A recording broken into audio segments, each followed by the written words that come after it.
Hey guys, this is Neethi the pharmacist. Welcome to the Food Church. I'm here with the Regenerative Mammas, and we are here for our last episode for this particular season. And then we're going to be back in January, which I'm super excited to invite you guys back in January so that we can continue where we leave off here right now. I'd like to welcome Tricia Jackson, Jill Baker, Jessica Haggard. We are very excited to talk with you guys today about community. How do we navigate community regarding meals while we're practicing a regenerative lifestyle? That was actually the crux of our conversation that we wanted to have with you all today. Like, how do we do that? How do we navigate that with our children and families? And with other people who are not practicing maybe a regenerative lifestyle. And then that kind of turned into us saying that we want to talk a little bit about having community gatherings at all during this, chaos that we're experiencing as we are, immersed in this kind of, I'm going to just say it. Okay. It's a spiritual war. There's a spiritual war that is happening, and we are just finding ourselves in the middle of it. And, someone said to me the other day, what war are you talking about? Why are you always fighting some war? They say to me. And I go, well, I didn't start it. I have nothing. It's not just about me. It is what's happening in the world. Jessica, can you build this bridge between the spiritual war that we're experiencing, the community aspect, and the food that we wanted to talk about today? Right. So we have a day-to-day of what do we do when we start eating more animal foods, but nobody else in my family does, or we're having family gatherings or holidays, or, kids play groups and we all bring snacks, but I bring meatballs and everybody else brings Pop-Tarts. What do we do? How do we navigate this? How do we teach our children to embrace real food and animal foods and proteins and the animal fats? What do we do? That was, as you said, Neethi, that was sort of the questions I think we all get asked a lot from our audience is what do we do? We feel amazing, but how do we get more of this? How do we share it with people in an appropriate way, without being pushy, but just find the right ways to drop seeds. But then also, now in the context that we're in, it's a little more nuanced now, isn't it? As far as sharing food and communing and being with other people in our community. A lot of us have had a really hard time with following through on what we know in our heart is true and right, while being surrounded by other people who think differently, whether that is food or politics or the reality, I'm sure everybody's following what I'm saying here, right? Well, so it's sort of a micro picture and then a bigger picture too of what we're all surrounded by and how to navigate it gracefully. Right. Well, food is politics. Someone said to me, it is now, yeah.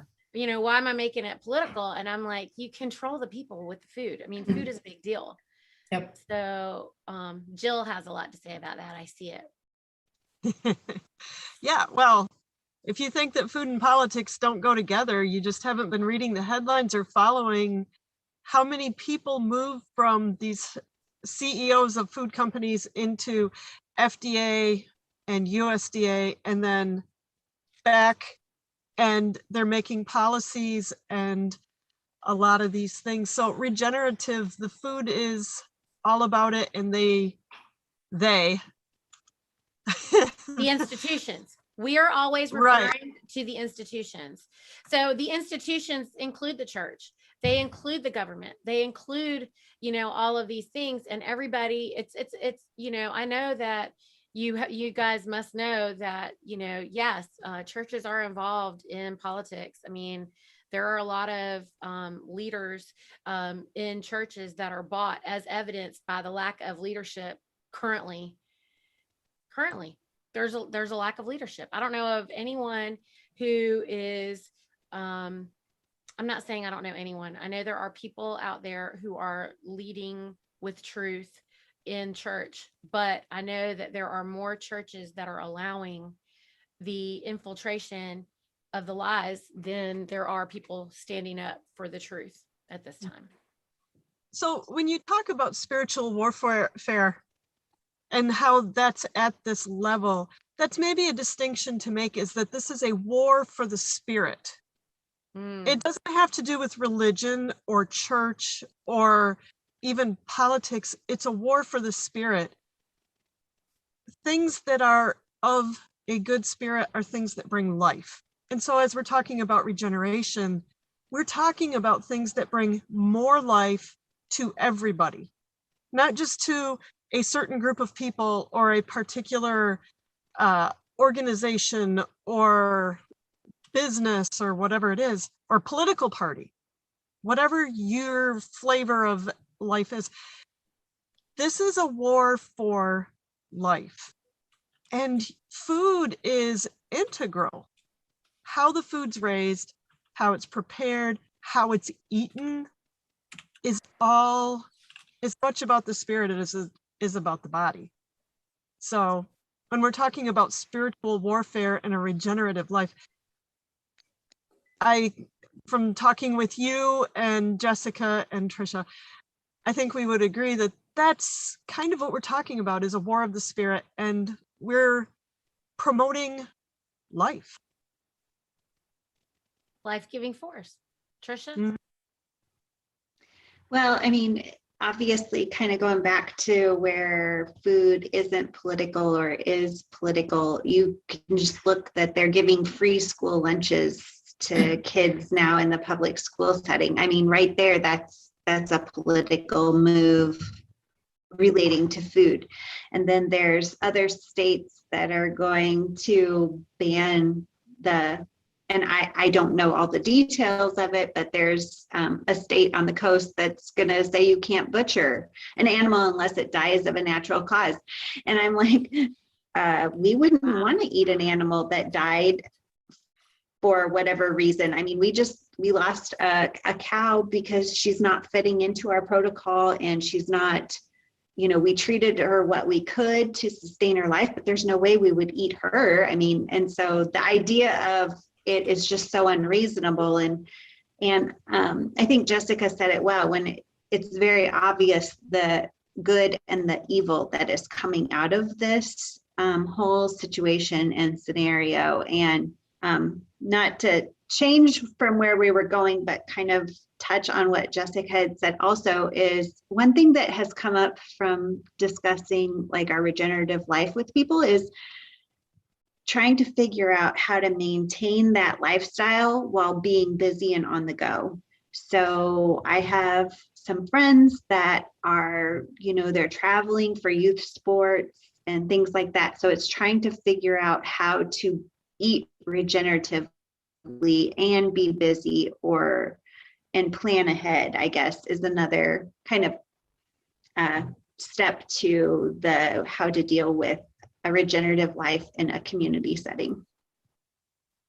That's a really important point. And I think that's something that, we can all struggle, even if it's just momentarily, if you have a trip or something that's coming up, if it's not your day-to-day life, it happens to all of us.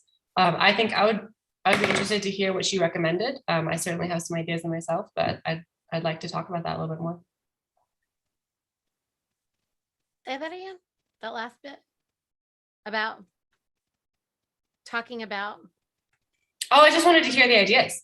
Like, what do you do? How do you meal prep? Yeah.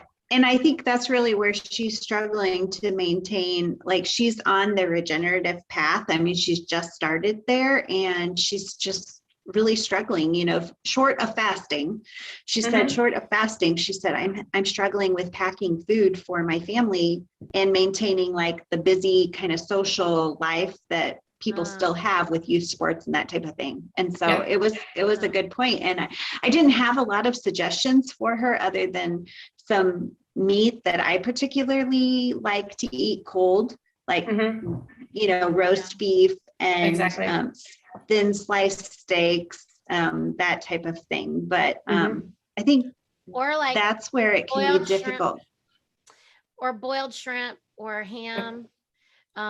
Or, like I actually like any grilled meat that you cut into bites, it holds really well Mhm. cold. I mean, and then of course there's your typical like chicken salad and, Tuna but I salad or find, something. sorry. A tuna salad, something of the sort, or just canned fish. One of the things that I'm not pushing canned fish, but I will say that we take our day trip seafood out of the ocean and we make it into fish salad. And it doesn't have to be tuna salad, which I think everybody only makes tuna salad. I take any fish that's been cooked and dress it, and it's a salad. Yep. I think that, how old is this person, Trish, that you're talking about? So she's just a year younger than I am. And she's just started this kind of regenerative eating path with her family. So it's been a big shift for her. And her daughter's involved in youth sports. And we were discussing just yesterday about the weekend. And she said, I did great until I ran out of food. So like she didn't anticipate how much they would really need. And, just the idea of planning ahead and then what food does pack well for convenience purposes, because that's one thing I don't think people really anticipate. And even some days I myself struggle with is it takes a lot of preparation and cooking to cook this way, so especially this is the moment where I love being carnivore. Okay. This right here. Because before speak on it, because before I was unable to manage it. Okay. So this is the moment where I have experienced for a fact that, number one, if you still eat wheat, stop it, because it literally is chelating all the nutrition out of your body. And you are just doing this at 100 miles an hour and you just will never win. You won't win. People who, say that they have trouble fasting or they're terrified at the thought of fasting are normally still eating wheat. Now, I'm not saying that people who eat wheat don't fast. I'm from India and like they eat loads of wheat and they fast for religion on a regular basis. But I can't tell you that it's easy for them. And I can't even tell you that they're not stressing their adrenals. So, which I happen to know that they are. But if you are trying, so we're in this time of chaos. What's happening is that the dark age is leaving and the golden age is rolling in. This is the spiritual piece, right? This is the spiritual piece that's happening. And for that to happen, it can't be like an abrupt thing. That would be a quantum leap. Right. So for it to happen, it has to go in some progression. And so the natural law is what's washing in. That is the reason why all of a sudden everybody's all like, oh, we got to get back to nature. Oh, we got to get back to, and they keep having these sustainable conversations, which are unsustainable. Only regeneration is the real conversation. It is the truth of the law of nature, right? Because the law of nature is regenerating law. We are regenerating beings. This planet is a regenerating planet. And if we're going to honor the regeneration aspect of it, then we have to know these few things, right? Then you go back to how did we arrive in this moment of struggling, generally speaking, with health? We can take it back to they made us into sugar burners when we were born, fat burners. How do we know that? Because when you're born, you're nursing. That means you're a carnivore at birth. Okay. And I'm not saying don't twist my words and get me that we're not allowed to eat plants, because we are at the top of the food chain. And for that reason, we are capable of using every piece of nutrition to stay alive. In fact, we're so resilient that we can eat, we can have gasoline and still not die, which is evidenced by all the people that are out there on energy drinks and, everything in a can and all these bad things in bags like Doritos. I mean, what is that? It's not real. Okay. Whatever it is. And like the only reason that they can get away with Impossible burgers is because it's impossible and we still don't die, like not immediately. We're not like horses. Okay. A horse eats a wrong piece of grass and it's dead. So or rabbit. Correct. So for like taking all of these things into consideration, now fast forward, I know I'm like probably super fast forward because I'm saying, get off of wheat. I've been off of wheat for 12 years, and a lot of people just can't even wrap their mind around it because they're like, why do I need to do that? Like God, the Bible, wheat and blah, blah, blah. And I'm like, okay, also none of it is how it was. And also people didn't eat it in the volume in which you're eating it. And also it wasn't in literally everything like ketchup. Why is it in ketchup? Why is it in soy sauce? Why is it in every single thing? Oh, are they poisoning us? Are they like dusting it all over the place so that, because wheat has a higher glycemic index than sugar. So, I mean, it's worse than sugar. It's worse than sugar. Can I just say that one more time? So if you want to be able to manage these field trips, these, engagements, then when you're carnivore, it's a whole lot easier. I will say that.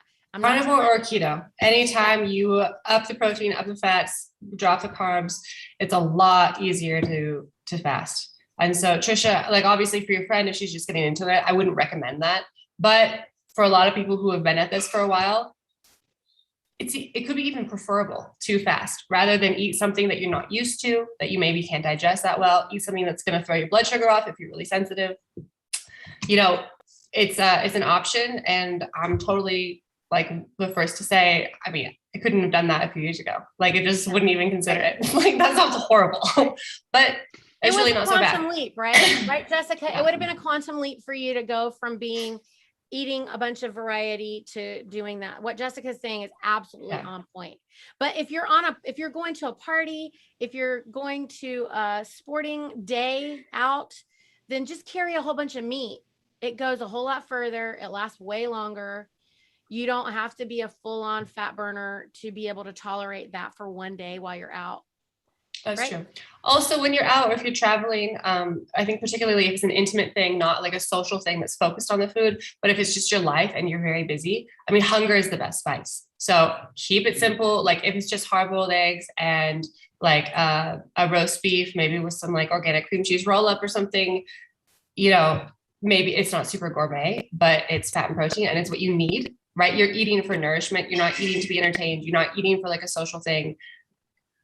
You just need some food. You need energy and a little bit. Yeah, you need energy. And you know what I really like to do, and I know everybody doesn't do pork, but I swear I love to take some pork jowls that are smoked, cube them, saute them with chicken, and then put them in a glass jar. It's fine cold, it's fine hot, it's fat and it's lean combination. And it is super satisfying. And I can pack a whole quart jar, which is not a lot really when you think about it, for a family of 4, and none of us will be hungry and we'll probably come home with a little bit left over. That's quite phenomenal. Mm-hmm. And I know one of the struggles with these sporting weekends, because we've run into it with people bringing snacks or the lunches that people would bring for the football team or whatever. And it's just all standard American diet stuff. And the kids don't want to feel left out.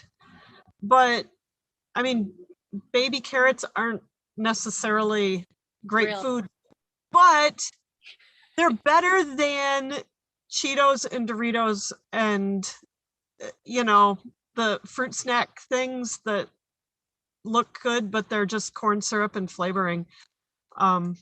And they're easy, they're quick. You can grab them at convenience stores. Bags of apples are super easy and a better choice for kids that want to feel like they have something and they have something sweet. I know my sister-in-law has kids with a lot of food allergies, but they don't want to feel left out. So she invests in the organic fruit. There's a lot of organic options for people that are transitioning in. You got kids that don't want to feel left out, but you want to give them healthier alternatives. Sliced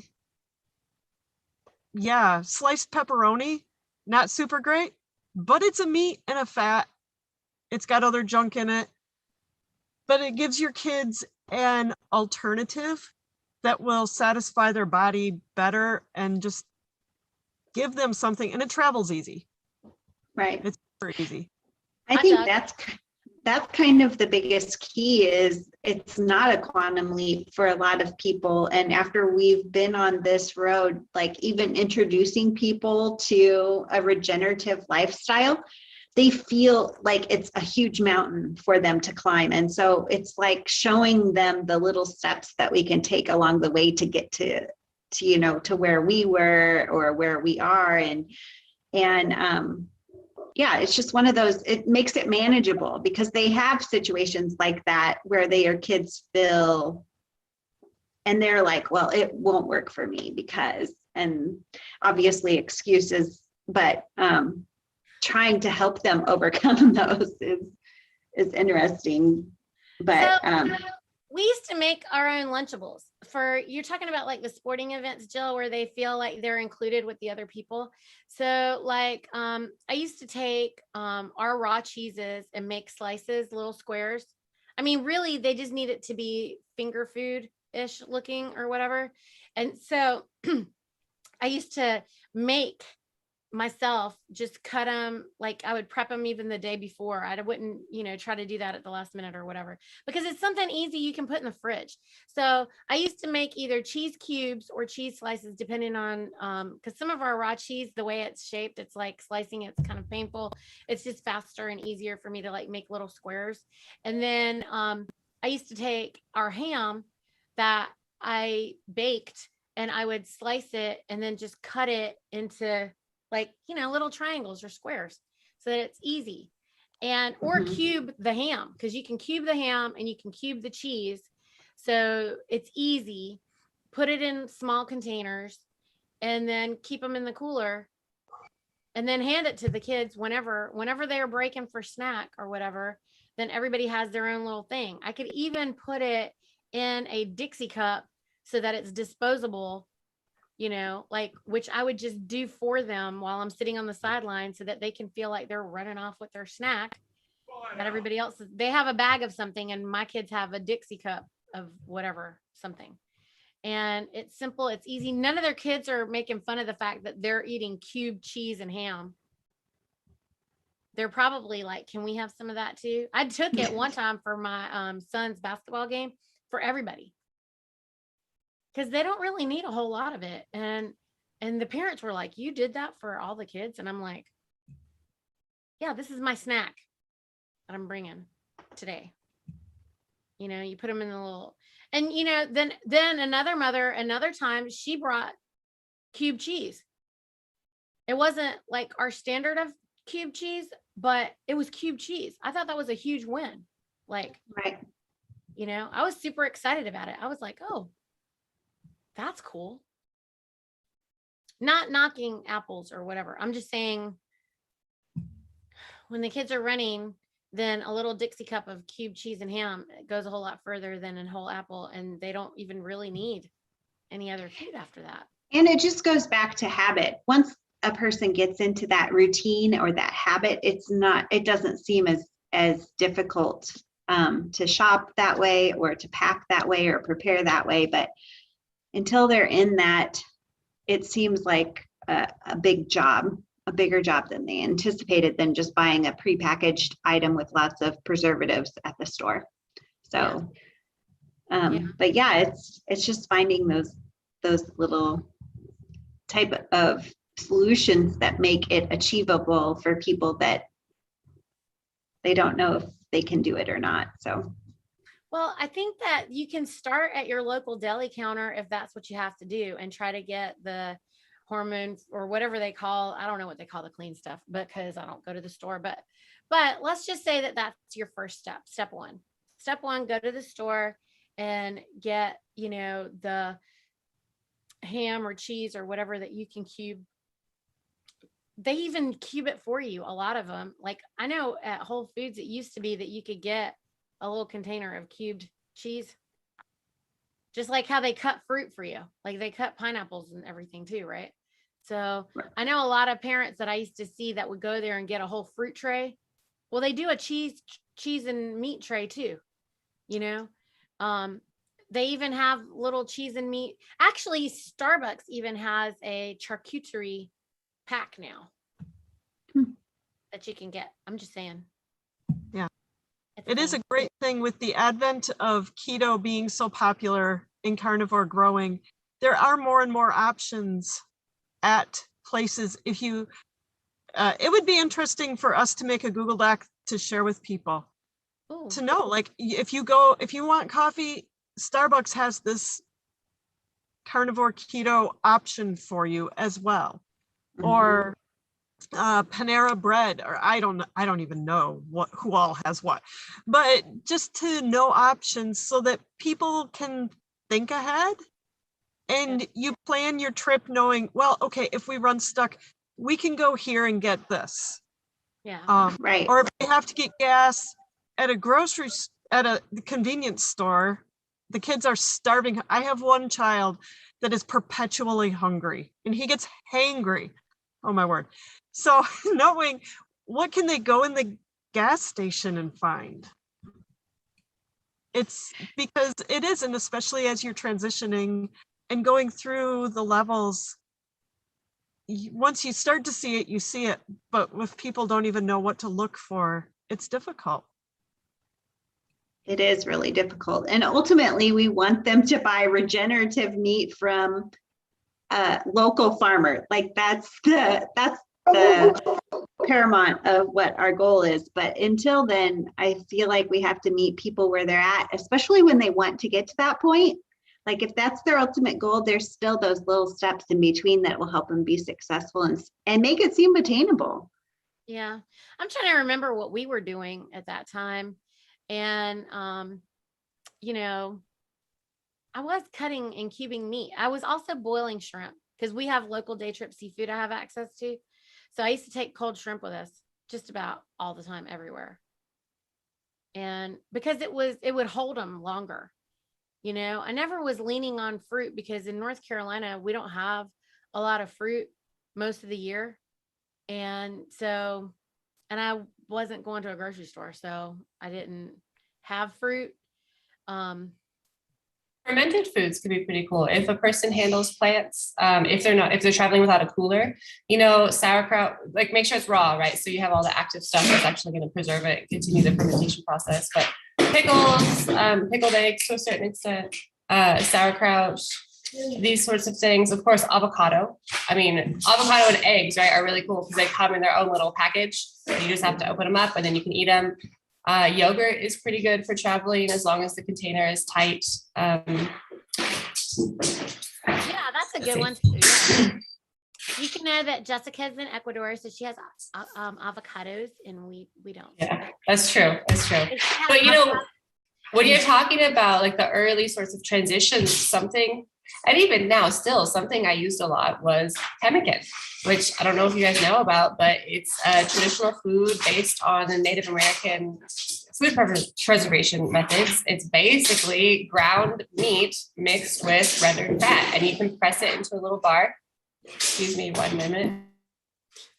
Okay. She's talking about the pemmican, which is really easy to make, and she also teaches you how to do it in her cookbook.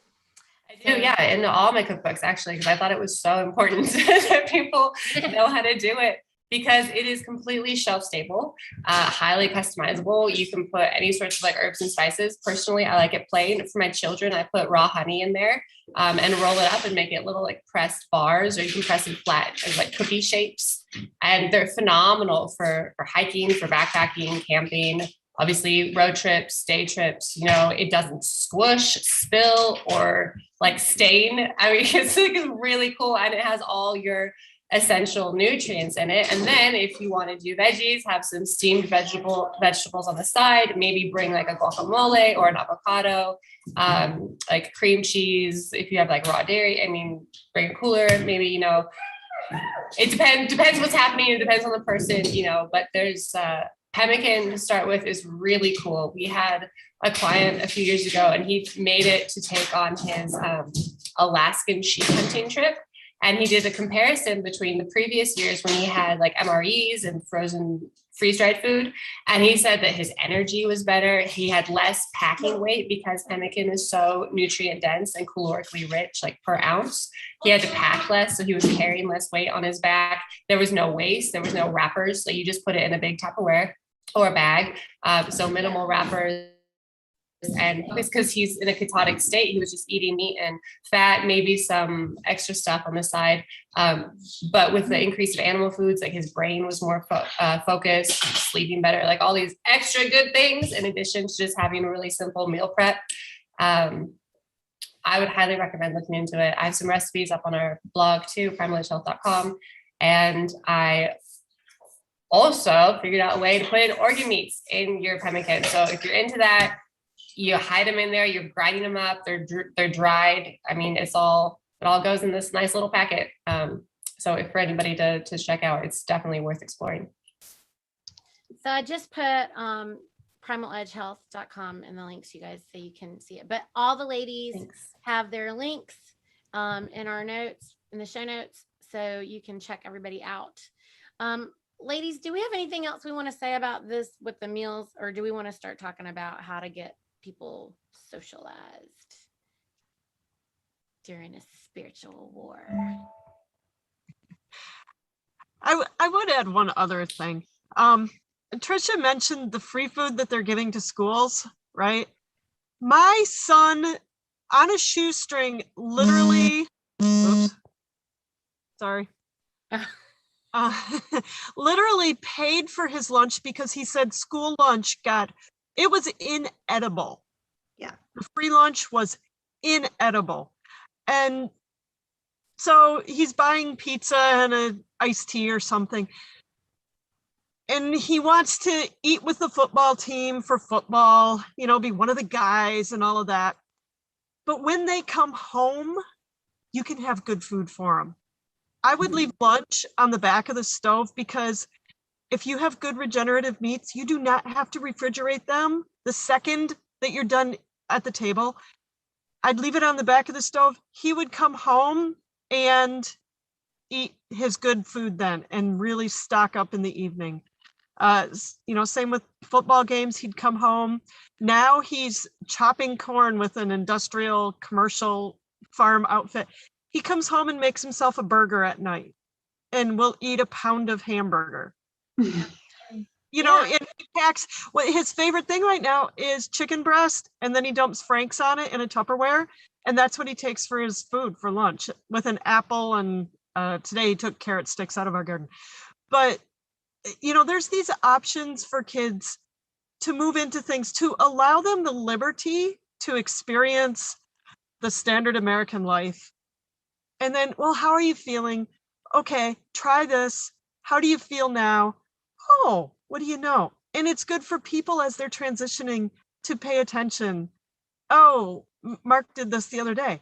I feel awful. I'm achy this morning, foggy head. What did I have? And you go back through in your body and it'll tell you exactly what it was. And people get that feedback, and it helps them figure out. It helps our kids figure out. And there's grace for whatever life throws at you, which is maybe a nice segue into the social thing too. When you're out eating socially, how do you manage? How do you be part of the group and still live your regenerative life? You reminded me, Jill, that I do that with our kids, in terms of, we grill a whole bunch of meat, and we keep it in a Corningware dish on the back of the stove, and it's there all day. And because everybody's coming in and out at different times. Now that they're older, they're just kind of doing their own thing or whatever. But there's always, like, even this morning, there's pork chops on the back of the stove that are in a dish that we grilled last night. And I didn't feel any need to do anything about it because they're going to eat it before this day is over with. And it's safe right there. It's like, and it's in an airtight container. And we always do extras. So, I mean, that's the other thing. I think a lot of people are not really cooking enough in each moment, because 1 pound of meat is not feeding your whole family, guys. I mean, that's what was trained. That's the training. The training is that, 1 pound of meat for your whole big family. And that's like the 1 bite of meat you're supposed to have for the day or something, according to some people that we know that we don't listen to. But in our house, like, if I'm making pork chops and there's only 4 of us, I mean, Jill's got a whole like football team at her house. And for us four, I still make, about 12 pork chops when I'm grilling. I'm not making just 1 or 2 or 4. I'm doing 12. It's only going to last me a day and a half if it lasts that long, because we're eating other stuff too. But I'm just saying, because they'll grab a pork chop for a snack. The teenagers. Yeah. Well, we make dried jerky. We do jerky, and Eli will just carry it in the pouch of his overalls when he's out and about and eat it.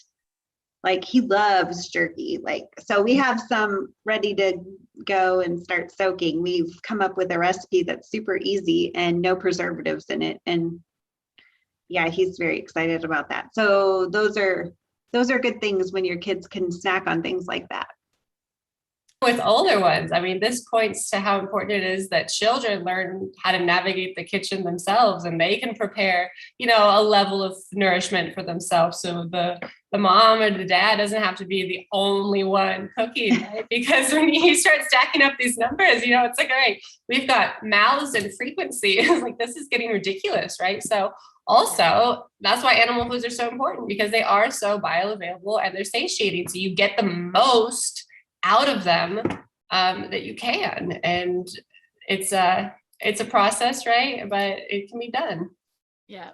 So pork chop strips can go anywhere, anytime. That's what I'm saying. Grilled meat is just easy to take everywhere all the time. You don't even have to all the way make pemmican or all the way something very complicated. Just grill a bunch of meat, slice it, and put it in a container and take it anywhere you're going. For newbies, I think that's also easy to and a reasonable thing for them to try to do. The egg muffins too. I do a lot of that when we go on trips.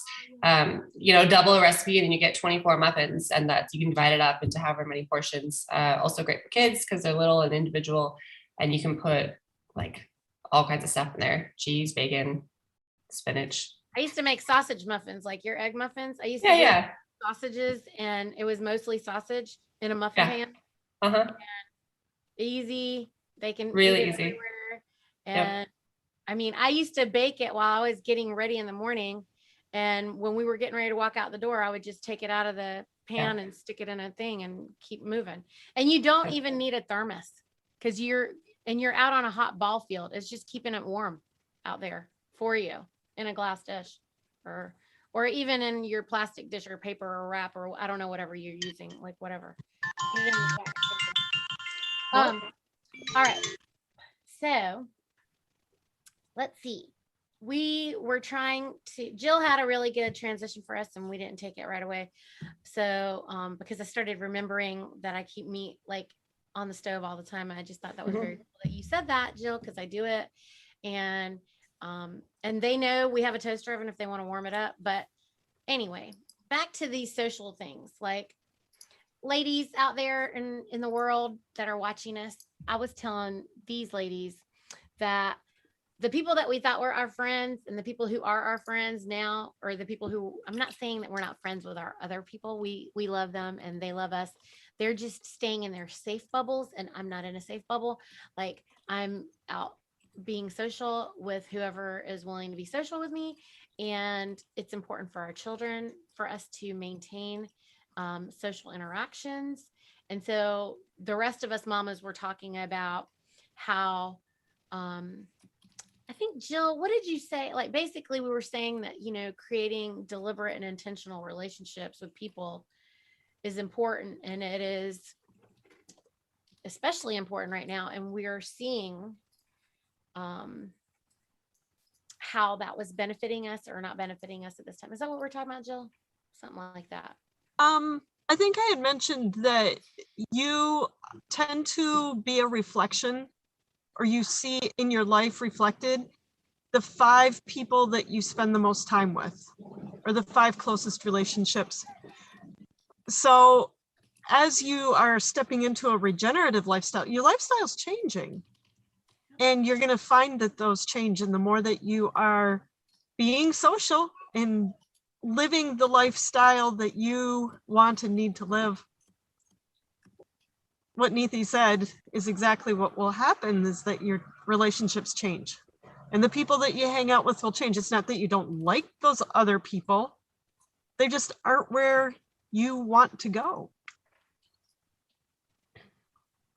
I like the frame of like when we use the word regenerative, if I can say it, right? So it's like there's a level of accepting where we are, but seeking to go beyond that in a more like clean and perfect way, right? So this like we'll never be perfect. That's just impossible, but we keep seeking that perfection, which is highly like wrapped up with truth and the spirit, right? So we were also discussing this as a spiritual war and just the ever increasing obviousness of good and evil. And when you want to go towards the good, you have to leave the evil, right? Another way of putting it is just cutting off dead branches or dead weight. Not saying anybody's friends or family could be that, but you might think that. And it's kind of thematic to a lot of things that we've talked about here in this podcast series, as far as doing new things that you haven't done before that feel uncomfortable or maybe scary or new and unknown. And it's just this process of navigating that. And one can do it gracefully with a lot of love, right? We love everybody around us. We love our friends and family, but we have to love the good more than that. So when you can identify things that are limiting you, or if you're just constantly getting in arguments or, however it's manifesting in your life, you got to step away from that. You do it little by little. I mean, it's hard sometimes, but it's always worth it. And to not be afraid to do it, right? Because when you can't connect with people who are also on that path, then you just see it's like the light bulb of exploding light, and you get such positive feedback. So I think we've all within our audiences, like we have a lot of people who's like, oh wow, like I see, like I hear what you're saying, I hear the message, but nobody else in my life like sees the world like I see it here in this way. And like everybody is very, programmed by the television, programmed by the media. It's completely dehumanizing, and people are starting to see that more. It's like so much more direct in your face now. So what do? You have to look away from that, and you have to find out what else is out there for you. So finding community like this, listening to podcasts, finding, food is a great bridge for all of this because it's so intimate. So like working with your local producers, getting more in touch with life, less like pod life, less smart city business, more real hands in the dirt, whatever, making things yourself, producing things yourself, less just like taking in from other sources, is sort of a good way to go.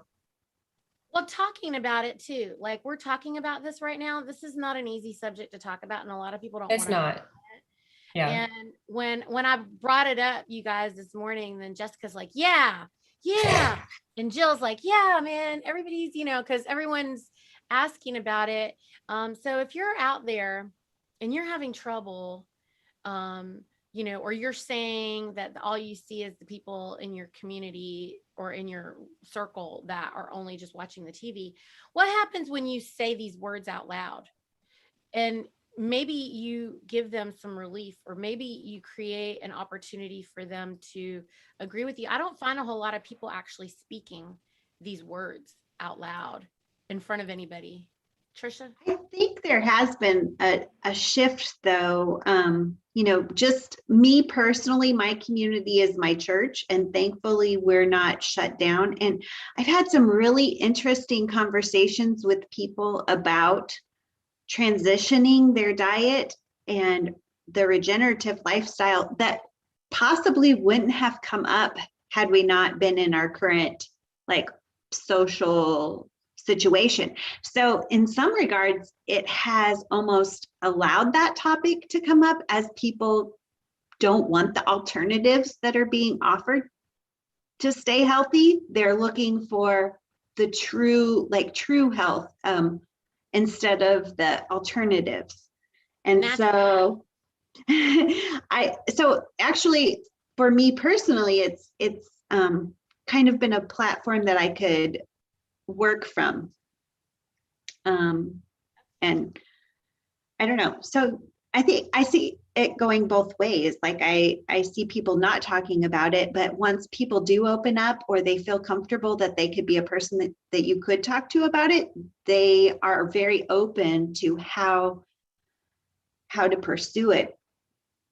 So I guess that's one benefit that has come out of this, or one positive that's come out of this. It's a huge benefit. We've seen that with the interest in homesteading and homeschooling, bringing your families closer.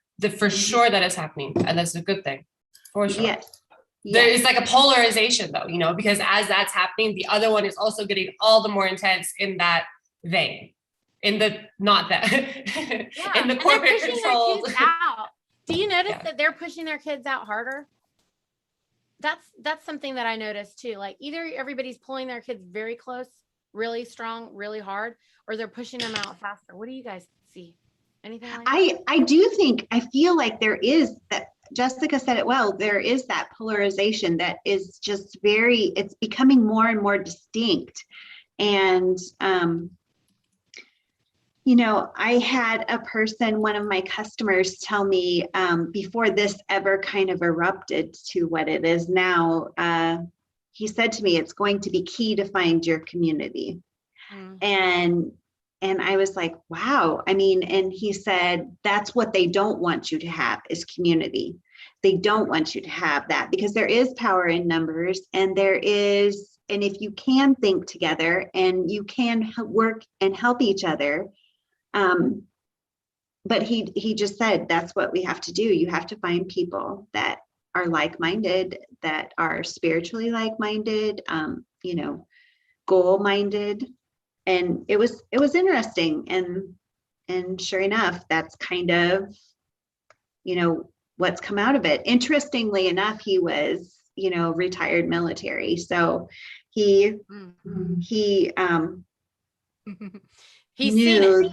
He's seen it everywhere else. I mean, and this is the thing, like, I find it interesting that our current politicians, and I'm not going to name any of the crazy people, but everybody knows, like, you know, but they're trying to make everyone believe that the politicians, are part of we, the people, and they're not.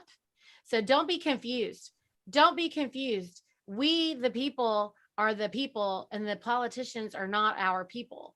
I just want to say that. I need to say that, because I heard this like so many times recently, where there are politicians out there going, hey, you know, we are with you. Like, you know, we are with you, the people. No, you're not.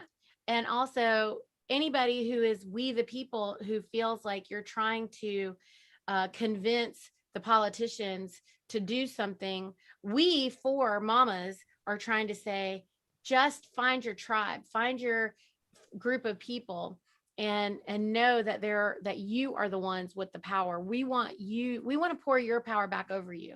Jill, what did you say earlier? You were saying, Jill, you were talking about the people that you know that don't agree on just about everything, but they like to see each other, and that's one thing that they agree on, and they like hold on to that. Talk about that. Yeah, so these people that Mark just consulted with are they're carnivore, keto, you know, that kind of end of things. And the people they hang out with the most right now, because they're the only people that really will, like even their family has said, well, you won't do this or follow this standard procedure that the politicians are telling you. We won't even see your newborn children. They're vegans. So you couldn't hardly get more apart, disparate as far as eating habits, but they're meeting over the fact that they can meet together. And so then they each bring their food to their get-togethers, but it's about finding their tribe of people that are on the same wavelength as far as being healthy and going forward in community, because community is the bottom line.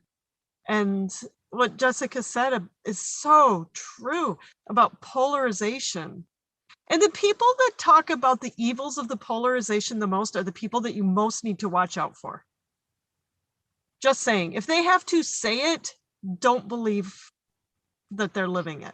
But isn't that interesting though, that, I mean, we talked some about media, but media just really wants to focus on people's differences, which is the opposite, the exact opposite of building community, where you focus on what you have in common. And so, you know, just like Jill talked about a vegan and a carnivore coming together, they focused on their commonalities versus their differences. And so I find that very interesting, because if we were to really be honest, there's a lot of things we would have in common with other people. And there would be differences too, but why focus on those when when there are common things that are more important? Mm-hmm. It's the training, right? So the media is responsible for the institutionalized training that they want to put over the people, while we are pouring power over the people, right? So if everyone is divided, then they can't be standing together in things like freedom, you know, and that's funny, right? Isn't it funny that right now they don't want us to get together and talk about being free? I mean, I think you should be a vegan if you want to be. But when you try to tell me that I'm supposed to be a vegan, or I have to be a vegan, or I have to, no, I would say, no, thank you. But that doesn't mean that I'm not going to be your friend. It doesn't mean that, I mean, I don't require you to agree with me on food and every single little aspect. I mean, I don't think there's too many of us that all have the same thing or want the same thing. I mean, look at the four of us. We're very different. But I think too that there's a difference between finding your common ground and being tolerant. Like, I don't think they're the same. No, we don't tolerate. Mm-hmm. I don't tolerate, because that means that you're putting up with lies. That's what that word means. Tolerate. You're tolerating lies. I'm not going to support and tolerate lies.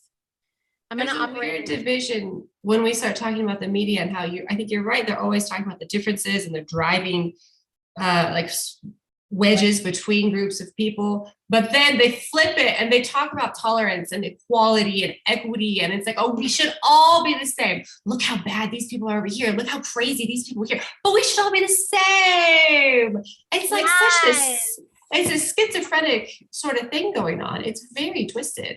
It's weird. And then the person watching it, I mean, not only do they have the flicker rate that's messing with their brain waves, but it's just like an onslaught of schizophrenic, inside out, upside down, inverted reality on you constantly. I mean, the people watching it, like, you're just putting yourself, you know, no fault to them, like, they're sitting ducks, right? So just turn it off, right? That's the choice that you have to make. Just turn it off and step away. Because you're choosing it. You're choosing to allow the programming message. Right. And so where do you guys find that you can connect with new community? Because Facebook is just nuts. However, there are Facebook groups for every new and wonderful interest.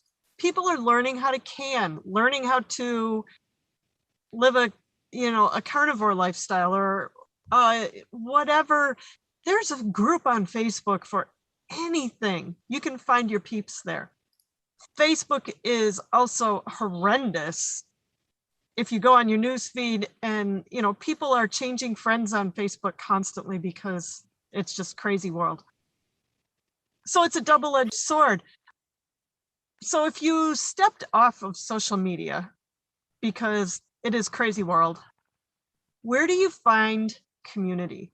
Where can people connect with people that are thinking like them and will be encouraging to them rather than making them feel like they're all alone or condemning them and that kind of thing. I think you have to be brave, Jill. I think that when you are physically in front of somebody in a group outside, like I know that people used to say, you know, like Tricia is saying her church or whatever. I find that a lot of people are not able to do that anymore at their church or whatever, at least around here in town, because there's no leadership there. And so there's a lot of divisiveness and a lot of division in the churches, or in the schools, or in any place where people get together normally. So being brave in those settings and speaking your truth amidst the chaos and confusion, it's amazing how you would find somebody in that. And that would be like probably the best thing you could ever do for yourself. So, but it's hard and very uncomfortable. And I found that my husband and I went out on a date not long ago. We don't generally go to restaurants, but we needed to have a conversation and we needed to get out, and we did. We went to the steakhouse, and you know, it wasn't regenerative, it was crap meat, and we knew we were going to be hungry at the end of it, but it was just for immersing ourselves in society. Okay. So we go there and we see the people, and after that we take a walk around, you know, and we're just literally sitting on a bench outside where people are walking around, and we're observing them. And it's amazing, you know, how people, have you noticed that when you are out in a group in public, are you that person that is unconsciously trying to keep distance between you and the next person? Or are you just walking up to them? Like, it was so sad to me. We were walking down the sidewalk, and this group of people literally ran across the street like a block ahead of us almost to get away from us so that they wouldn't come too close to us. And we were just like, that's sad. Like, we're not biohazards, folks. And so we were like, hey, how are you? We intentionally spoke to them as they walked by, like however many. Are you guys having fun? Are you having fun tonight? They were just like, are you talking to us? But, you know, one of those ladies was like so happy that we said something. And I was Well, that's what's amazing. And you start saying like, okay, so you're in those weird situations where it's like the consciousness is trying to just keep you down and quiet and like zip you up and make you submit. But if you're able to stand up to that in any capacity, and then you'll see like the other people start thinking and maybe verbalizing, and then like if you can break that ice or break that, like it's like a hypnotic state. If you can break that hypnosis, and then you'll see other people break it as well. Yeah. And that's what, I mean, you never know what's going to happen when you start speaking, right? So make sure that you speak with intention, but then also look for those other points of light that can hear you, and then you can speak to each other, and you can actually change the whole situation. I think that we might make more effort to do that on purpose, just to create, you know, more conversations amongst people, because we could have taken that a step further, because we weren't very far from like this green area where we could have said, hey, how are you guys doing? What are y'all up to? Where are you going? You know, what's going on? Is there something fun going on around here that we should go do? We don't, you know, or whatever. We could have made a lot more conversation, especially when that one lady was just like, she talked to us, you know. Yeah. I could have taken the children too, you know, like it's heartbreaking to see if kids, gotta help the kids as much as we can. Yeah, because you don't know the effects it's going to have on them as they become adults and older teenagers and parents themselves. Kind of, you know, what is happening with the standardization of like masks and that type of thing. I just, I don't know. That dehumanization piece is big. And when you're teaching children that they're not allowed to go up to somebody, that they shouldn't just approach anyone. If everybody's now not approachable, you're not allowed to just talk to people. It's really bad. I think in response to Jill's question, another good place I mentioned is maybe too briefly earlier, but it is to reach out and to speak with people who are creating food, who are producing food, who are raising animals, who are growing food. Because if they're already in a way, like I don't make food to sell, but all these other ladies do. And Neethi is she's like in the middle of this amazing network of all like local regenerative food producers. So definitely to reach out to them and see what's going on in your area, because if they're already established, I mean, that they're already ahead of the curve here, and they could be a great resource to speak to and to ask questions to and to meet other people through. So the food is the nourishment for our bodies, and it's a good place to start. Yeah. And a lot of CSAs have get-togethers and things, so you can start to meet new people on a social level. Who are interested in the health of their bodies, in their economies, in their environments, in their animals. I mean, it's a very holistic thing, and definitely worth being involved in as much as possible. Yeah, we have like farm dinners on the farm. Yeah. And that's really cool. They're every month right now. We want to do more stuff, but I just needed to, we're in a raw space, so I'm trying to, make it needs to be upfit a little bit more for us to be able to just really host things here the way I would want to. But in the meantime, we're doing dinners on the farms. That's really cool. Yeah, we're working. So hopefully people can not only meet people, but also maybe learn some practical skills, maybe get inspired to take a little more self-responsibility in their own life and learn, real skills and keep building the community together. Yeah. Another one that I thought of, between Tricia's conversation about church, and I know Neethi, we've talked about it different times too. But if church is your flavor and you're not finding it in the one that you're at, visit around. In our area, there's a ton of churches. There's really, I would have to drive to get to one that would be on our wavelength, but it's out there. And when we're not butchering chickens on the day that they meet anymore, I'm hoping that we can connect with them more. But shop around. Homeschool groups. There's homeschool groups out there. And if you're in a rich area, there's probably a couple of them where Neethi is, find the one that is going to be for you. Find the church that will be for you. It may mean that you have to walk away from the one that you grew up in or where you've gone and raised your kids in or something, but that's the name of the game and the times that we're in. It's very dynamic, and being willing to shift or be the change that you want to see as the thing goes. Like Neethi was saying, stand up. I know in various situations, we've been the ones not wearing the mask. Yeah. Or doing odd things.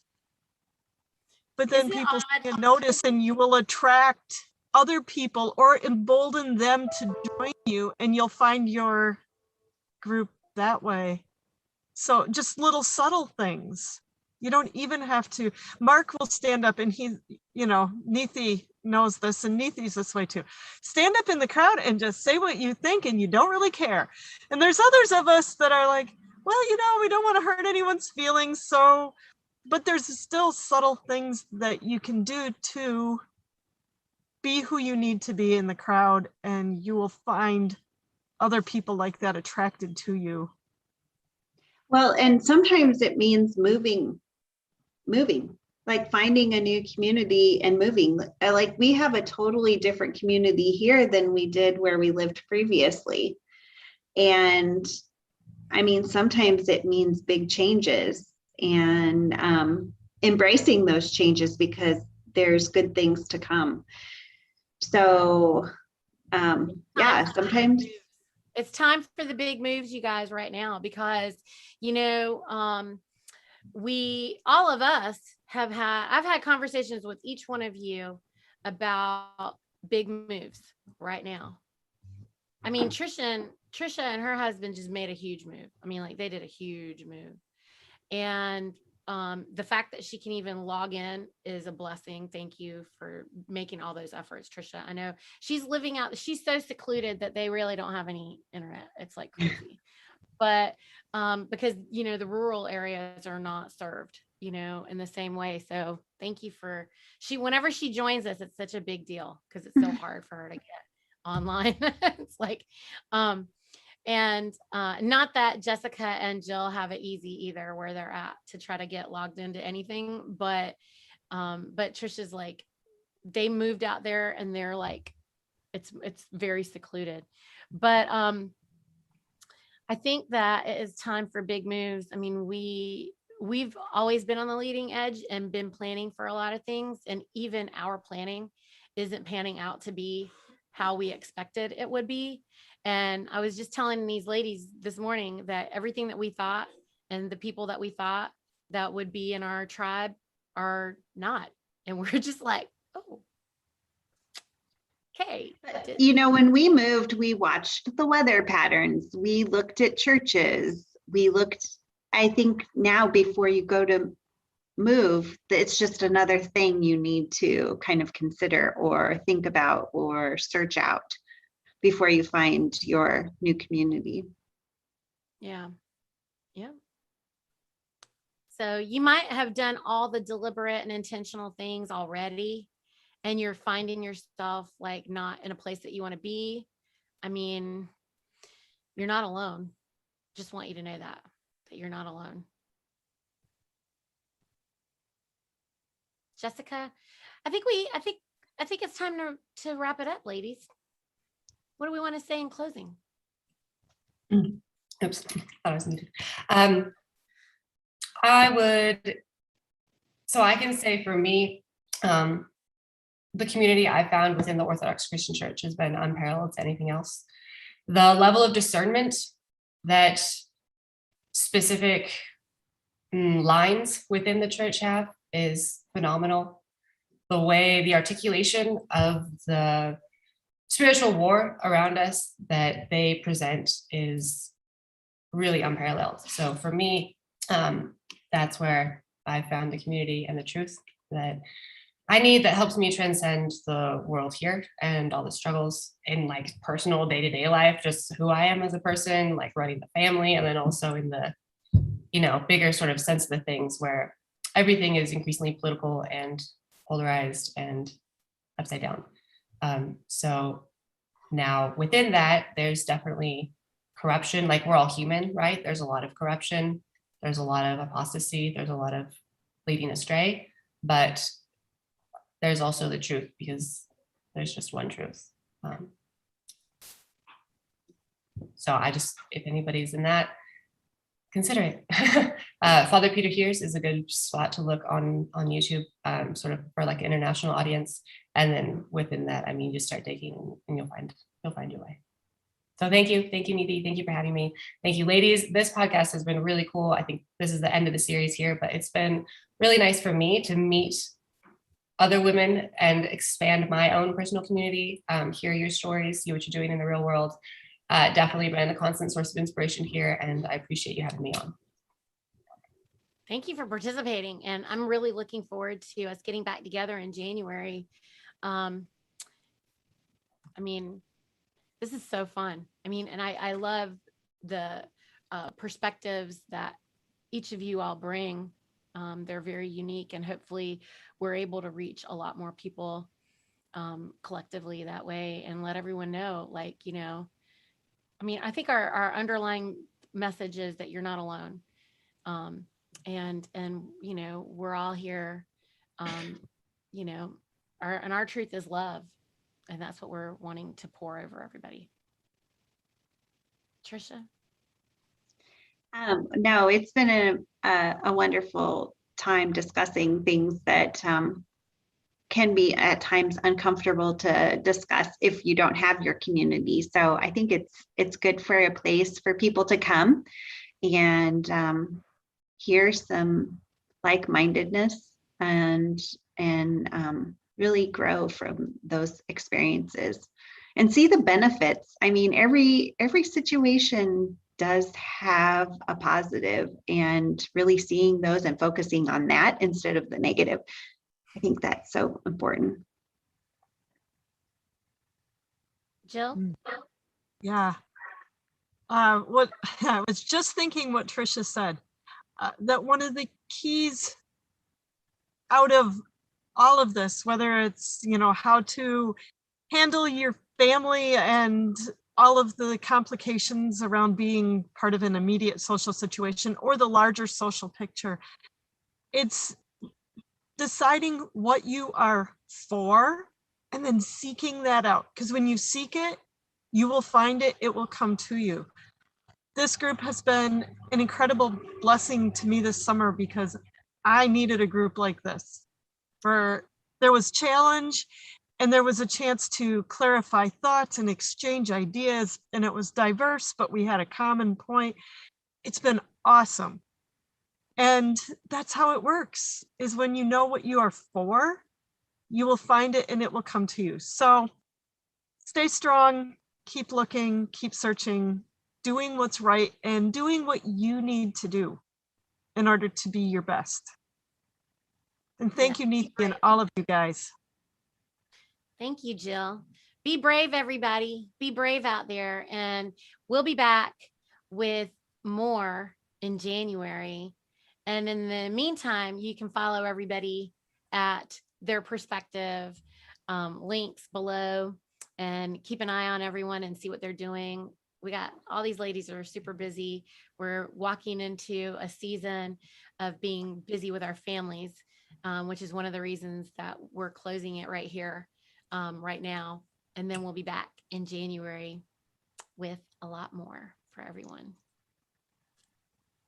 So see you guys in January, but the food church will be back also in January. I'm not going to be doing any live things between now and then.